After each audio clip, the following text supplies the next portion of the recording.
अच्छा, गुरुजी एक विक्रम झा जी हैं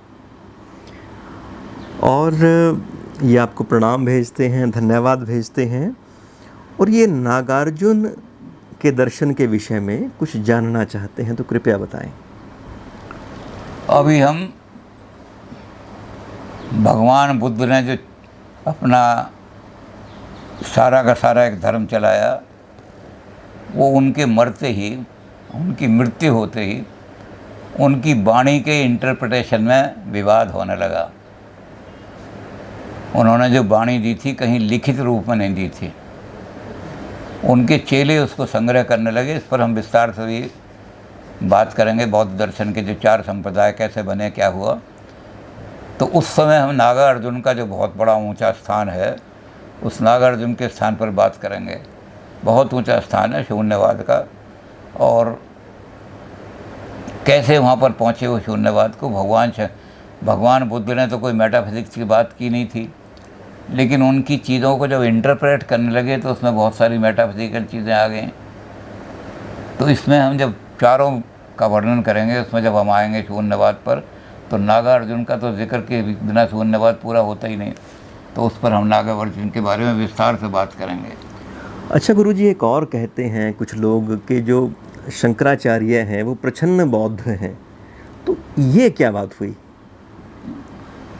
बात ये इस पर भी हम जब विचार करेंगे, नागार्जुन ने बहुत तकड़े आर्गूमेंट दे करके शून्यवाद की जब बात की, तो उन्होंने कहा कि जगत की जितनी वस्तुएं, वो सारा डिटेल में बात करेंगे, जगत की जितनी वस्तुएं हैं वो धर्म शून्य है। धर्म शून्य का मतलब ये नहीं कि वो नथिंग, शून्य का मतलब धर्म शून्य, यानी प्रेडिकेट नहीं लग सकता उसमें कोई भी। प्रेडिकेशन कोई भी लगाओ लिमिटेड हो जाएंगे सारी। तो इसलिए उन्होंने कहा कि सब चीज़ें धर्म शून्य भी हैं, सब चीज़ें। तो शंकराचार्य ने जब ब्रह्म की कल्पना की कि ब्रह्म जो है उसमें कोई प्रेडिकेट नहीं लग सकता, अनिर्वचनीय कहा उसको, तो शून्य को अनिर्वचनीय कह दिया। वो एक ही चीज़ है, हम कोई किसी चीज़ में प्रेडिकेट नहीं लगा सकते। तो इसका मतलब उस चीज़ का आप कोई भी सेंटेंस बोलो, रोज़ इज़, तो ये इनकम्प्लीट सेंटेंस है, जजमेंट ही नहीं बोलो। और अगर आप कहते हैं रोज़ इज़ रेड, तो प्रेडिकेट लगते रोज़ लिमिटेड हो गया, अब वो रेडनेस के बाहर नहीं जा सकता कहीं। तो ब्रह्म में ऐसा प्रेडिकेट लगाएं तो लिमिटेशन हो जाएगी सारी। तो ये जो चीज़ ली शंकराचार्य ने कि ब्रह्म अनिर्वचनीय है, ये शून्यवाद से ली, प्रेडिकेट लेस है। और इसलिए लोग बहुत सारे सब कहते हैं कि ये जो सारा कंसेप्ट है ये बुद्धिज्म से आया, शून्यवाद का।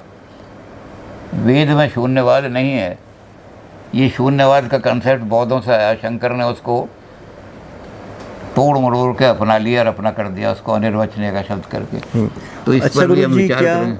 क्या इसकी वजह ये भी थी कि शंकराचार्य को क्योंकि बौद्ध मत का खंडन करना था, तो उन्हीं के औजारों से फिर उनका खंडन किया, उसी तरह से खुद को तैयार किया, वही तर्क प्रस्तुत किए, ये भी वजह रही होगी उसमें? नहीं, शंकराचार्य ने तो बौद्धों से, शंकराचार्य तो बौद्ध नहीं बने।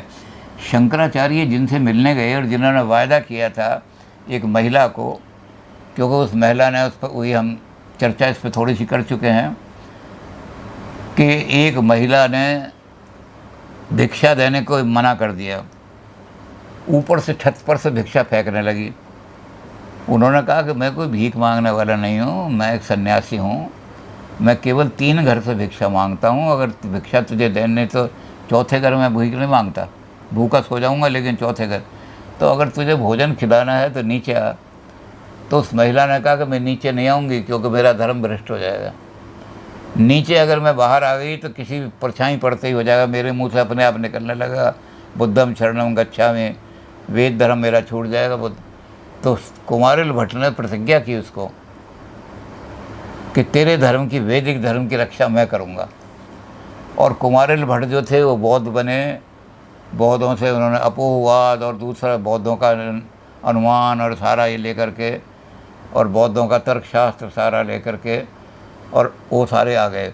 और उसके बाद उन्होंने फिर से वेदांत धर्म में आके बौद्धों का उन्हीं चीज़ों से खंडन शुरू किया। तो कुमारिल की सारा प्रभाव शंकराचार्य, क्योंकि शंकराचार्य जब गए तब वो कुमारिल अपने शरीर को, और फिर उन्होंने कहा कि मंडन मिश्र के पास जाओ, सारा मेरा ज्ञान मंडन मिश्र के पास है। तो ये सारा ज्ञान वहाँ से मिला, वो बौद्धों से लाए थे सारा, और उसी से उन्होंने बौद्धों का खंडन किया। तो शंकराचार्य के बारे में वेदांती तो कहते हैं कि हमारे शंकराचार्य की जो सारी थिंकिंग है वो ओरिजिनल है और वेदांत पर, उस पर, उपनिषद पर निर्भर है। लेकिन जो उनके आलोचक हैं वो कहते हैं कि ये जो अनिर्वचनीय का सिद्धांत है ये बौद्धों से चुराया उसने।